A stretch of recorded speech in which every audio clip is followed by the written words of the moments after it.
Hello and welcome to the Daily Millwall for Monday, the 16th of June 2025. In today's Millwall news, before we get to today's Millwall news, I need to explain something about yesterday's video. So, this is related, but yesterday's video, you may or may not have seen it. The views are down because I think YouTube haven't been putting it out as much because there was a copyright claim on it. It was the 1 year anniversary of the passing of Matija Sarkic, so we spoke about that and just that. And I thought it would be a good idea at the end of the video, to play out by watching the last ever game that Matija Sarkic played, where he played an absolute blinder, even though Montenegro lost 2-0 to Belgium in a friendly. I think it was in Brussels, which he has a strong connection with. So it's very important for him to do well in that game. So much so that you got Andy Marshall to give him extra coaching sessions, and it seemed to work because he played an absolute blinder. Absolutely insane he was. So what happened was there was a copyright claim by UEFA on the Daily Millwall video that I uploaded yesterday, so I had to edit that footage out and blur bits of it to get the video uploaded and passed. So, but for some reason, I guess because Spotify are bandits. This is Spotify. The Daily Millwall is on Spotify, and you think, well, Spotify, what? So yeah, but you just listen to it. Nah, as you can see there, video. Spotify now do video. They started when Mr. Joe Rogan went over from YouTube to Spotify exclusively, signed that big, massive, mega bucks deal. They did it just for him. They created video on Spotify just for Joe Rogan. Since then, they've started to roll it out more and more, and now it's at the stage where just your average Joe, just some regular idiot like me, can upload videos to Spotify for people around the world to see. Isn't life amazing? Isn't it fantastic? So yeah, Spotify haven't changed anything, done anything, said anything about this video. This is how it was intended to be on YouTube. So this is, it's how I wanted it to be. But the one on YouTube has been butchered, and if you wanted to see what was cut out, it's basically just this 6-minute 11-second video from the Royal Belgian Football Association, Belgium 2, Montenegro 0. Which is interesting because why would UEFA claim it? Because it's a friendly, so surely the rights will be with the Belgium FA. But for some reason UEFA claimed it. Don't know about that, but there you go. So this is the post on the YouTube tab of the Daily Millwall channel. But going back to Spotify, the one thing about Spotify, which is good. So like I said, it is video, but let's say you're driving in the car, it's on your phone, if you push the button to turn the screen off whilst playing a video on Spotify, the sound of the video will continue to play. And you can listen to a video through your phone, through your tablet, but with the screen off.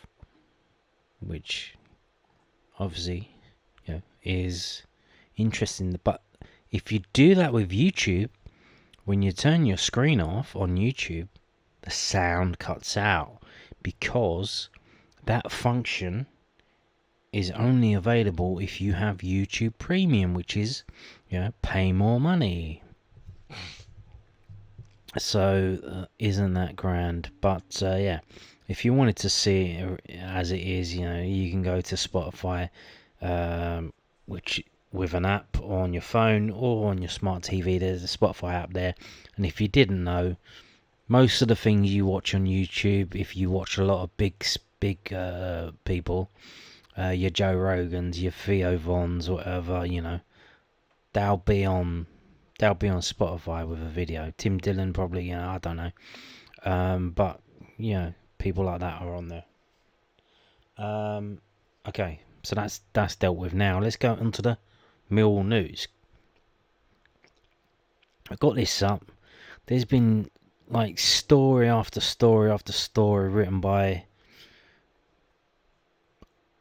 all sorts about the Tanganga situation. This one is from Talksport. I could have brought you about half a dozen different outlets covering the thing in all different kind of ways about what's going on, and none of it is just. It's all.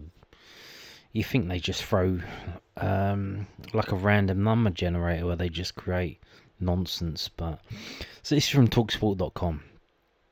5 Premier League clubs want Japhet Tanganga, who's available for a cut price fee. Yeah, well, we know about the cut price fee and all that.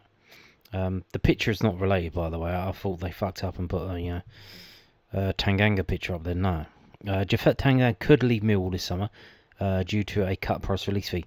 Let me correct you. Japhet Tanganga will leave Millwall this summer due to a cut price release fee. The centre back is set to enter the final year of his contract at the Den. Although the club have the option of a further year, Tanganga's low release clause could see him move on. The 26-year-old is available for just £1.2 million, the price of a house in some parts of Zone 2. Or the asking price. I don't know if they're going to get that for a 3-bedroom. According to The Sun, a host of Premier League clubs are interested in the move due to the low cost of the transfer. Crystal Palace are among a group of at least 5 sides keen to do a deal. Oliver Glasner is yet to add to his squad ahead of their maiden European campaign. Hang on a minute, I thought they were getting kicked out.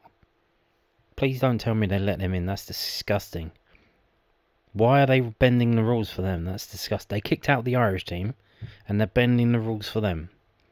Disgusting. Absolutely disgusting. Palace went, following their FA Cup triumph, the Eagles may be forced to strengthen at the back if they are unable to hold on Mark Gay. Following long-running interest from Newcastle last summer, the England international is once again in demand. So you've got 2 different things there.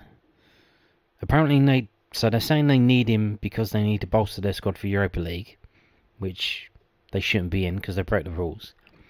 But then now they're saying, oh, well, if Mark Gay goes, then now he's going to come in and help cover for him leaving. All right. Gay once again tops Eddie Howe's list of transfer targets as he builds a side for next season's Champions League. The 24-year-old currently has 12 months remaining on his deal at Selhurst. Okay. Can we get back to talking about Tanganga? Here we go. Meanwhile, newly promoted trio Sunderland, Leeds and Burnley have also been attached to potential moves for Tanganga. The defender is understood to prefer a move to France or Germany over staying in England, though. Okay, but the release clause is just for Premier League team, although, is it for top flight teams? We were told it's just for Premier League teams. Maybe it's for top flight teams. He's previously spent the first half of the 23-24 season on loan at Bundesliga side Augsburg.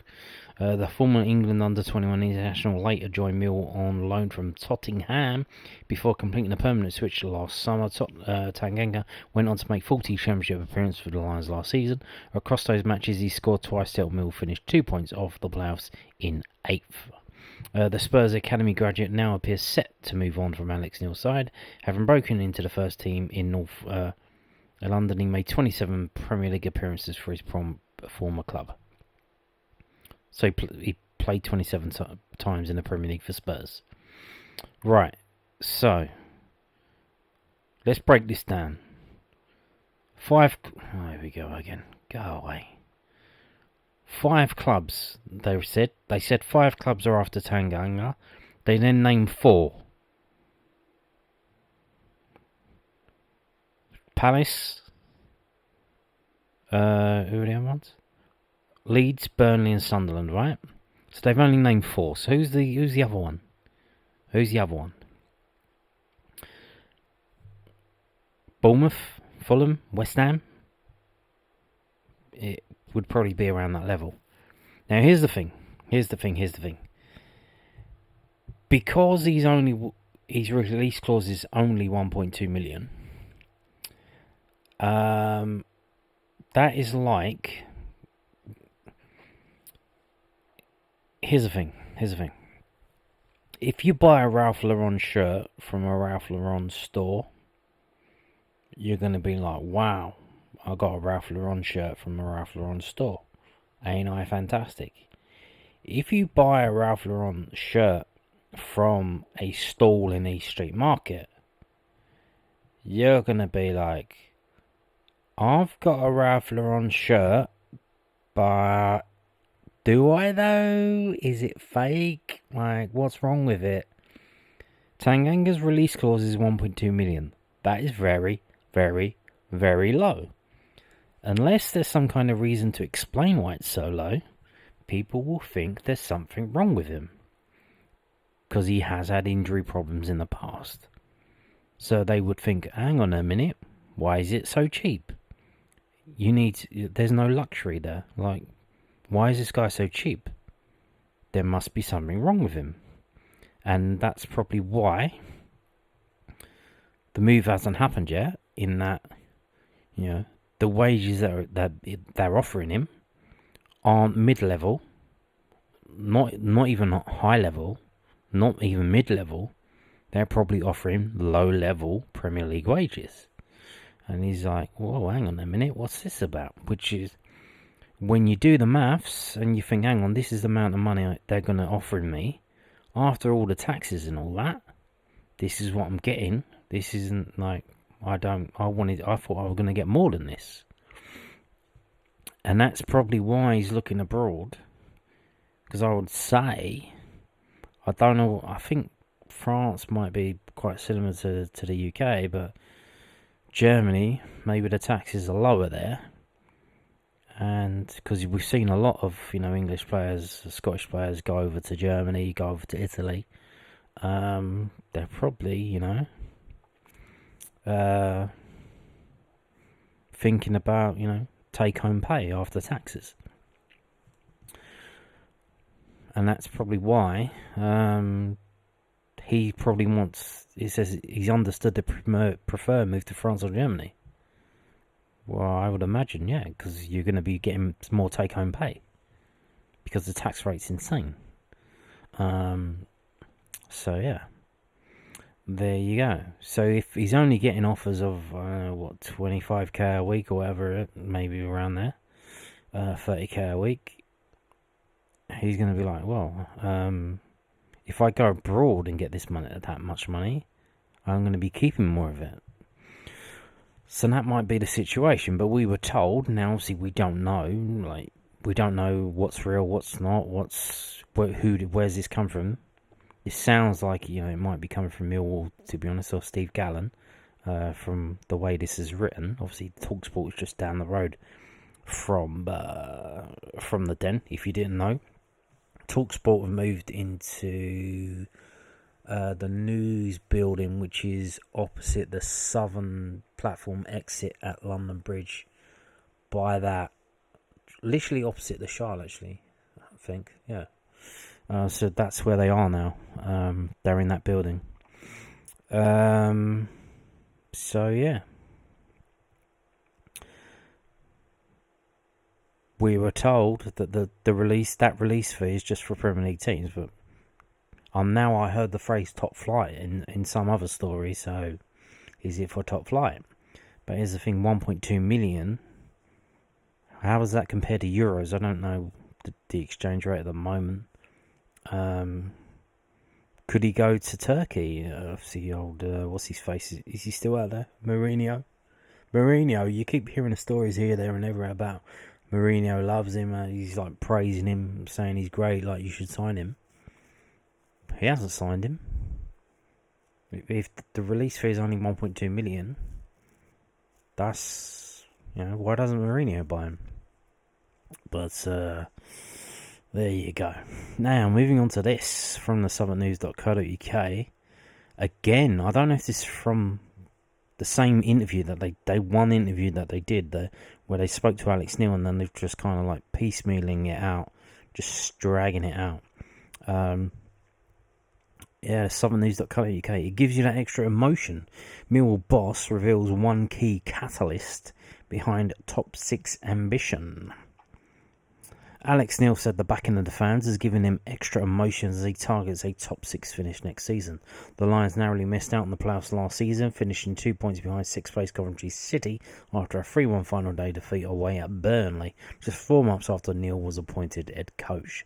The Scotsman has previous promotion experience, having taken Sunderland to the Championship in 2022 and Norwich City to the Premier League in 2015. He's aiming to do the same with Millwall next season. That's probably one of my biggest catalysts as to why you want to try and be part of something, Neil said. When you've got the backing of the fans, when you feel as if you've got the backing of the players and the team and everybody sort of aligned, it's what we're trying to achieve. There's no better feeling when you're a coach, it gives you that extra emotion in trying to achieve something and deliver what the fans and players have been craving for a number of years. So, from a main perspective, I'll be working around the clock to make sure that we're successful and certainly not try to let anybody down in that respect. Well said. Thank you very much. Thank you very much, Alex Neil, for all of your hard work. Now, tickets. Tickets for sale, but are they? Is it a ticket? This is from millwallfc.co.uk. Tickets for Bromley versus Millwall. Millwall travel to Bromley for a pre-season friendly on Saturday the 26th of July. Kick-off at 3 p.m. and tickets are now on sale. The game will be unsegregated and tickets are priced at £15 for adults, £12 for 65 and over, £8 for under 18s and free to under 11s, but with a paying adult. The John Fiorini stand at the North Terrace, which is standing and seated, the West stand and the Glyn Beverley stand will be open to all supporters home and away. Here's the thing. Now that we've got standing back, why are they still called stands if they don't have standing in them? They're not really stands, are they? They're seats. The John Fiorini seats. The North Terrace stand. The West seats. Please note that this game will also be zoned. Fans will only be permitted to watch the match from the stand or terrace they purchased their ticket within. So,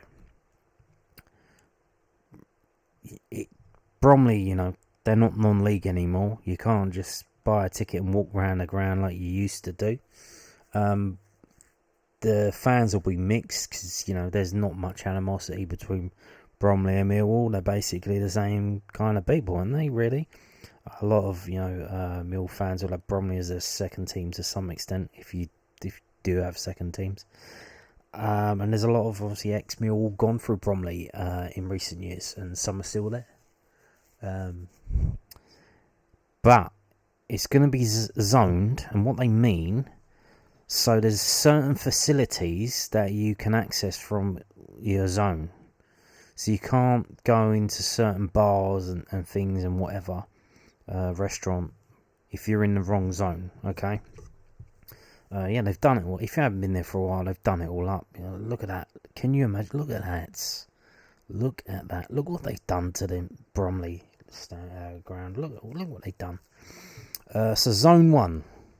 Supporters in the Glyn Beverley stand and West Terrace will enter via entrance 1 and have access to the Bear Island bar, Broomfield's bar and kitchen, and Cookie's cabin. Zone 2, supporters in the North Terrace and John Fiorini stand will enter via entrance 2 and have access to Ravens Lounge and the Dave Roberts Tea Hut during the game and Broomfield's before entering through the turnstiles. Broomfield's bar and kitchen will be open to supporters in all zones pre-match. To open to supporters in all zones pre-match before they enter through the turnstiles. Okay. So Broomfield's is the main one, I think. Right. So it says click here to purchase. So obviously this day and age, buy your tickets in advance and all of that stuff. What are they selling me though? Are they selling me a ticket or are they selling me an e-ticket? Can they tell me? Can you clear this up? Like, what are we doing here? A ticket is not an e-ticket. A ticket is a piece of paper that you hand to me. That's a ticket. An e-ticket is an emailed ticket. That's an e-ticket. Can you please, for the love of God, make it clear what the fuck you are selling me? Because as you go down, this is bromleyfc.co.uk. It's their website. They're selling tickets to all of their games. Oh, this is a bit cheeky. Hang on, I've just noticed this. I didn't see this the other day. Oh, I guess, to be fair. So, tickets for the fixture against Sutton United and Premier League 11, basically under 21s, are £12. But the game against Millwall is £15. Bit cheeky, but obviously we're going to send the first team. It's Saturday the 26th of July. That's the week before the season. No, 2 weeks before the season starts. So, and obviously it's going to be a full house. They'll make a lot of money, so bump an extra few quid on the ticket price.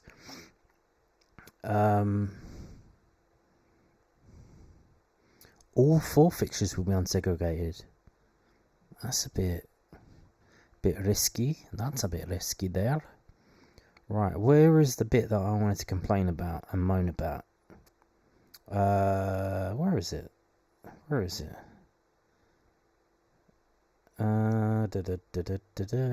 was something I was going to moan about.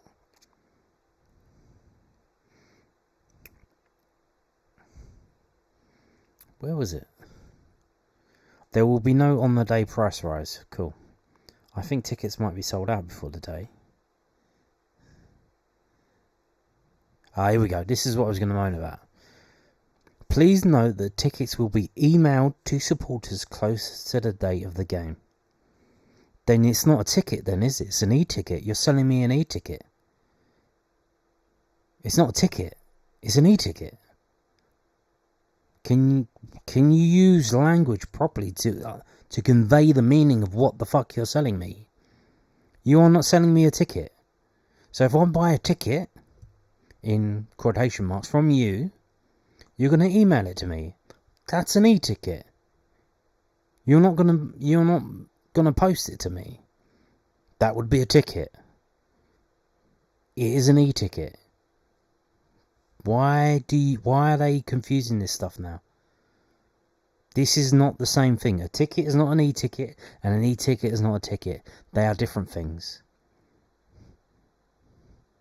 Can you stop doing that? But if you want to buy your e-ticket, they're on sale now. So yeah, go knock yourself out. Now we're going to move on to this, but this isn't the end. I normally do this at the end, but the transfer window is open again. Weird one this season where it was open early for the Club World Cup, closed back down, and then reopened again today. So, and you can read here, the window reopened on Monday the 16th of June and will close on Monday the 1st of September at 7 p.m. British Summer Time for Premier League, EFL and Scottish Premiership clubs. So this today really is the first day of the transfer window, really. And again, we haven't signed anyone. What's going on, Gallon? Pull your finger out, mate. We ain't gonna have fucking goalkeepers. What are you doing? So there has been some other, signings in our league, especially. Harry Darling has gone from Swansea to Norwich on a free. Now here's a weird one. Wrexham have made their first move. Obviously, they've been spending money for fun since they've been in the conference. Went up to League 2, went up to League 1, now in the Championship. And there's some speculation this might be the limit where that kind of behaviour finds its match. You can't just spend your way out of the Championship. Well, you can, but downwards, not upwards. Ryan Hardy, a player that we were linked with many years ago, has left Plymouth Argyle and gone to Wrexham for an undisclosed fee. So they've signed a striker from a team that got relegated from the Championship last season. So not Jamie Vardy, not this, not some big name. Ryan Hardy from Plymouth. Okay. We've got Hull City doing a bit of business. They loaned out a goalkeeper to Doncaster, and they've signed a goalkeeper. So we have another Championship team signing a goalkeeper. I think Watford have signed a goalkeeper. Norwich have signed a goalkeeper. And now we've got Hull City signing a goalkeeper as well. Obviously, we're in the market for a goalkeeper. Said to be one on loan, which the Aston Villa youngster was. I think it's going to be a loan, but they didn't mention it was a loan. But he's a very valuable keeper. He's probably worth about 10 million. So the fact we ain't signing him, it'll be a loan. He played in League Two. If you didn't see it, Philip Marshall, he's an Aston Villa goalkeeper. He played every game in League Two for Crewe Alexandra last year. Did very good. Kept a lot of clean sheets. Had a high shot save percentage, which you can find out now. All these things are all online. So he'll be making the jump if he does come to us from League Two to Championship. Quite a big jump. So yeah. And this is stuff that was announced over the weekend, but obviously gone through today. So Cameron Burgess has gone from Ipswich to Swansea on a free. So that's in our league. Okay.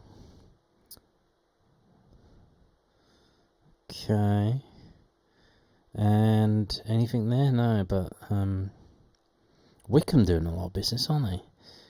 Geezer gone from Felixstowe Walton United to Bolton for an undisclosed fee. Charlie Warren, what dreams are made of, being picked out of the non-league and going to a league team. Interesting stuff.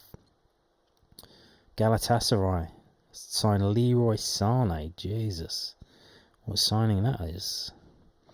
Now Hull City again doing a bit of business. Rida Lalawi from a team in Morocco, Faf Union Sport. And then they let Xavier Simons go from Hull City to Bolton. So I think that kind of rounds it up for deals so far. Obviously, oh yeah, no, I wanted to show you this. Was it? See there, Mason Bennett. I overlooked it. Mason Bennett, the Mason Bennett formerly of Millwall, left Burton. Obviously, he left Millwall, went to Burton. Now left Burton and gone to Harrogate. So, there you go. Good luck with that. And now, here we go. Again, this is from pa.sevenoaks.gov.uk. It is the planning authority of Sevenoaks District Council. It's a letter from Mills. Is it Mills Architects? Is this quote? So yeah, I told you the other day there's been movement in the West Kingsdown situation. A lot of people saying it's dead. It's not dead. It's not dead as a dodo. It's kind of just slow as a sloth. It is moving forward, but ever so slowly, because it's on Greenbelt land. And if you saw the video the other day about all the archaeological stuff they have to do, because no one has dug it up before, no one's built there before, so they have to do all of this stuff, and it's insane, all the stuff that they have to do. But that's the price you pay, that's what you got to do. Them's the rules. So I thought Ashley was a woman, but it says Mr. Ashley. Mr. Ashley, dearest Ashley, I write on behalf of Millwall Holdings and Athletic Company to fully discharge planning conditions 10 and 13 attached to planning permission, approved on 28th of February 2023.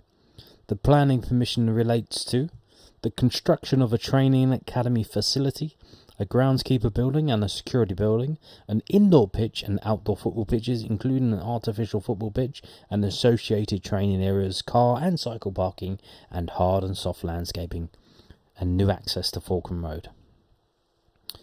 Please find and enclose the following documents in support of this application submitted via planning portal, along with the required fees.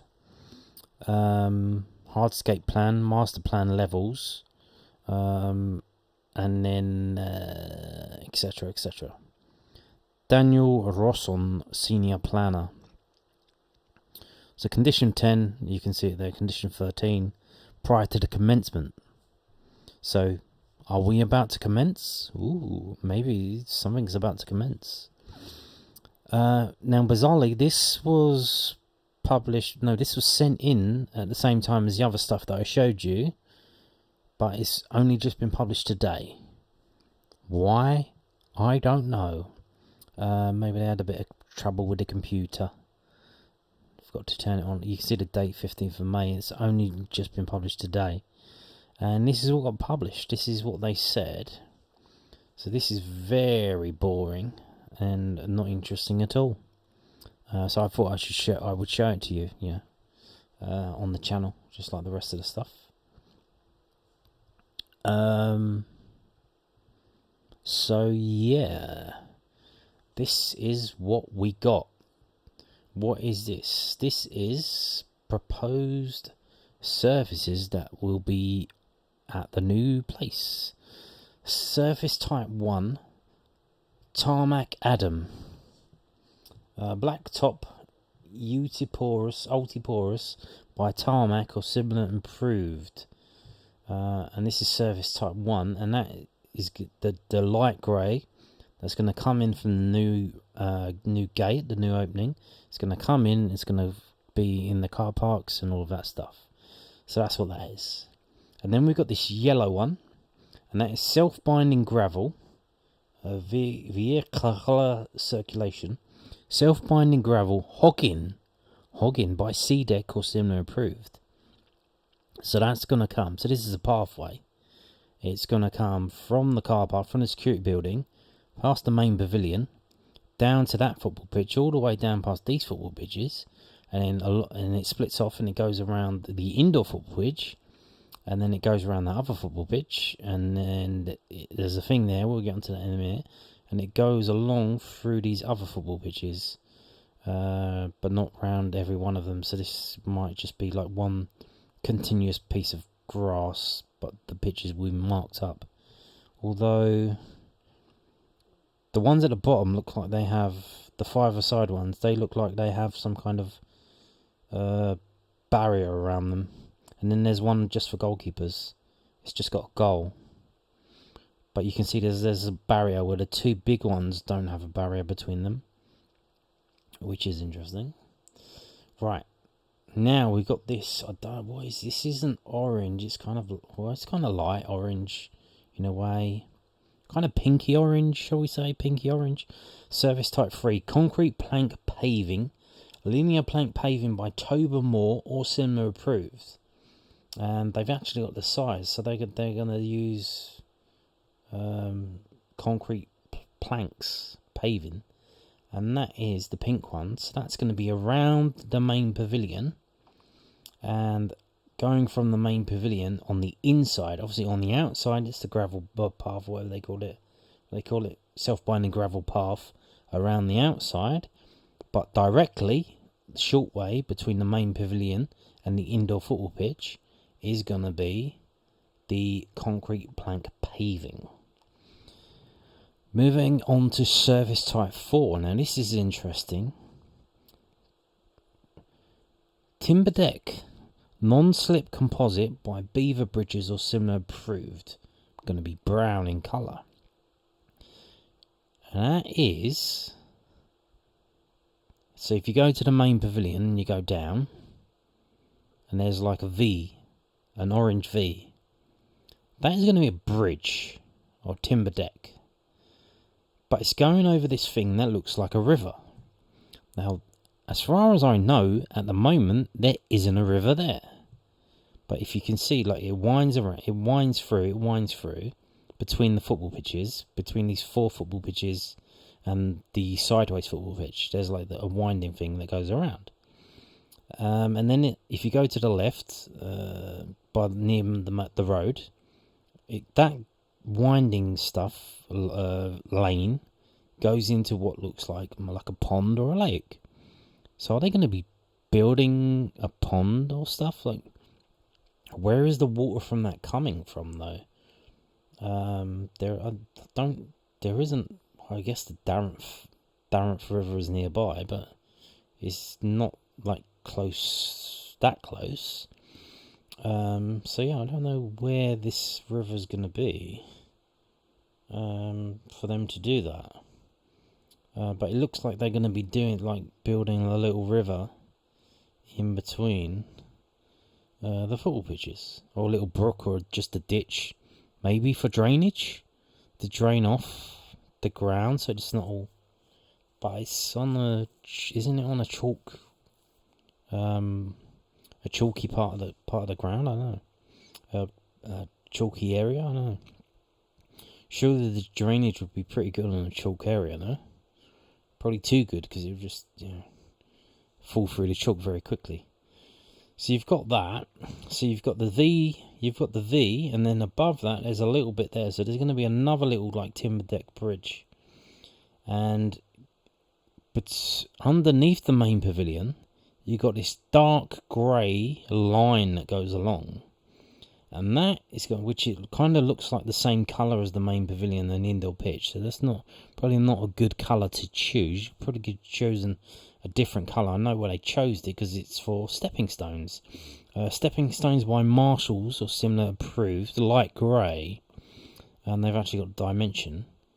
So that from the main pavilion through the car park is going to be stepping stones. And then it goes on to a deck. And then over the deck, you go over there, and then there's going to be more stepping stones. So there you go. So like I said, it's not dead as a dodo, it's slow as a sloth, it's still moving forward. So, see you in 2035 when it's fully opened. And on that note, thank you for watching, and goodbye.